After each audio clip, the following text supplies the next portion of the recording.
Where did the original file go? The clerk lowered her voice. Mrs. Sullivan, this folder should not be empty. Dorothy touched the Bible in her purse. Her mother's note still burned in her mind. Dorothy looked at him and whispered, "No, Walter. I think Mama was already buried under your lies." Make sure to subscribe and like the video. Let us know in the comments where you're watching from. Thank you for being here, and God bless you.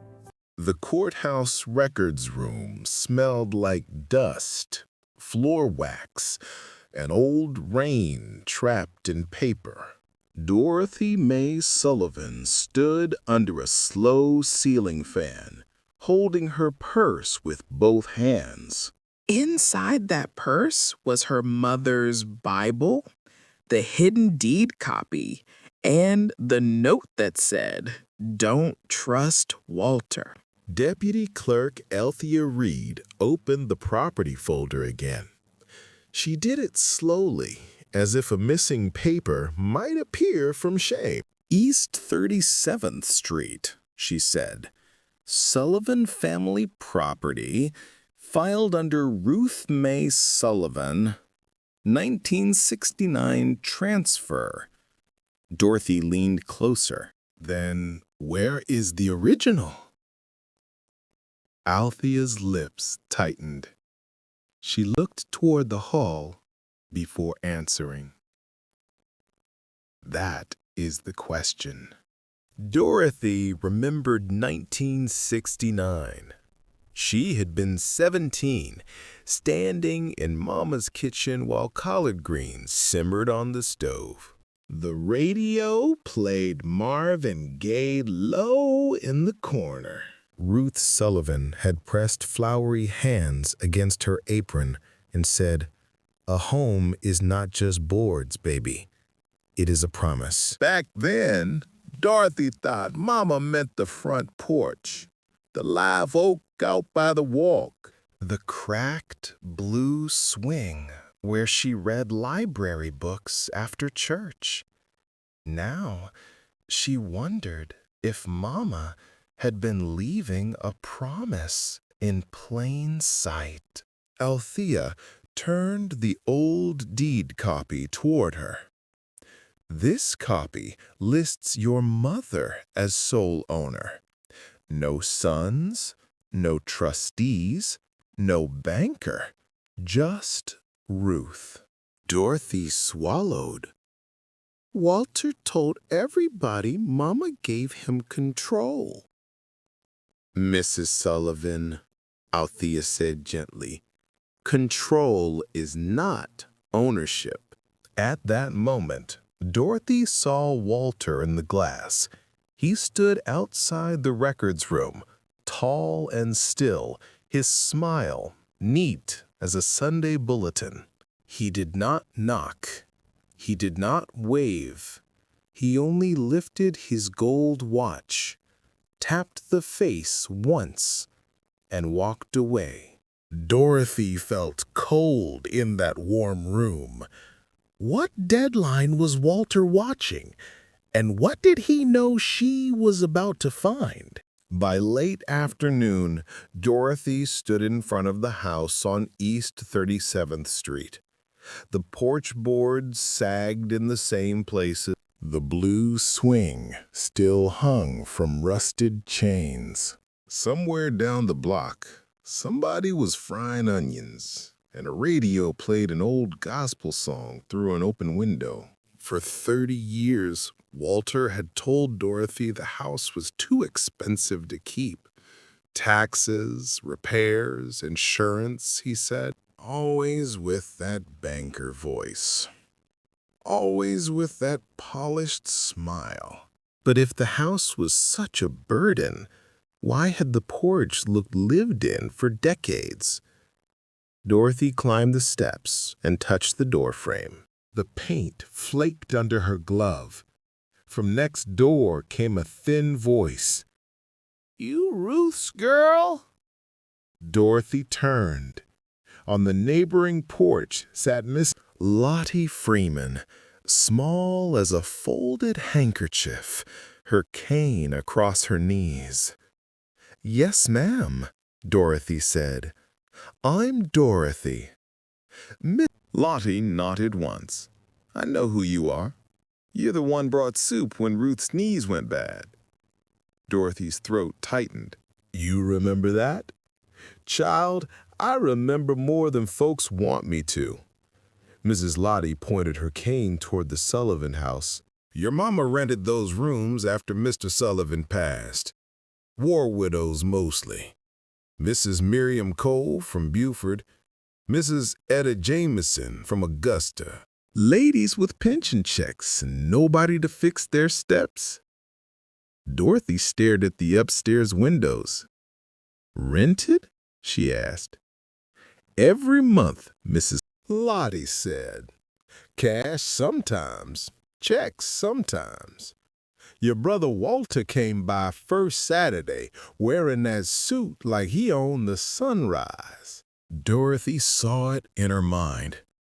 Mama in her floral dress, a widow with a black handbag, sweet tea sweating on the porch rail, the sound of cicadas loud enough to cover a broken heart. "Mama gave Walter the rent?" Dorothy whispered. Mrs. Lottie leaned forward. "She trusted him to put it away for the house. Said it would be yours one day, because you were the only child who came without asking for something." Dorothy pressed one hand to her chest. Then Mrs. Lottie said, "But Walter never came alone near the end." Dorothy looked up. "Who came with him?" Mrs. Lottie looked down the street before she answered. The afternoon had gone still. Even the porch swing seemed to stop breathing. "Your brother Earl came sometimes," she said, "but he looked scared. Walter did the talking." Dorothy thought of Earl at the funeral, twisting his hat in both hands, while Walter announced she had inherited only a box of hymnals. Earl had not smiled. He had not looked at her either. "What did Mama say?" Dorothy asked. Mrs. Lottie's cloudy eyes filled. She said, "Lottie, if anything happens to me, Dorothy will know what to do."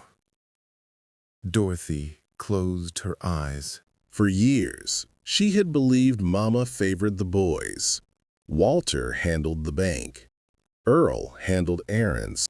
Dorothy handled pills, laundry, Sunday rides, doctor visits, and the little things nobody clapped for. She remembered Mama's kitchen in summer. Chicken soup on the stove, even when it was too hot for soup.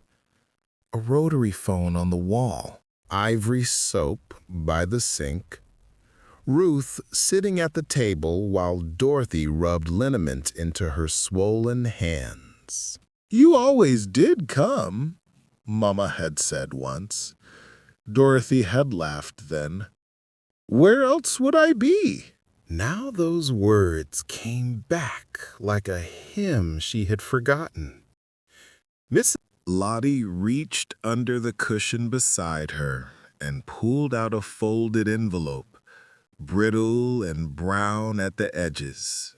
"Your mama gave me this after Walter started raising his voice," she said. "Told me not to open it unless her children started fighting over the house." Dorothy took the envelope. On the front, in Ruth's handwriting, were 3 words. "For Dorothy only." Her hands shook so badly that Mrs. Lottie steadied them. Inside was not a letter. It was a bank deposit ledger. Dates, Names, rent amounts, 30 years of payments. And on the last page, written in red pencil, was a note.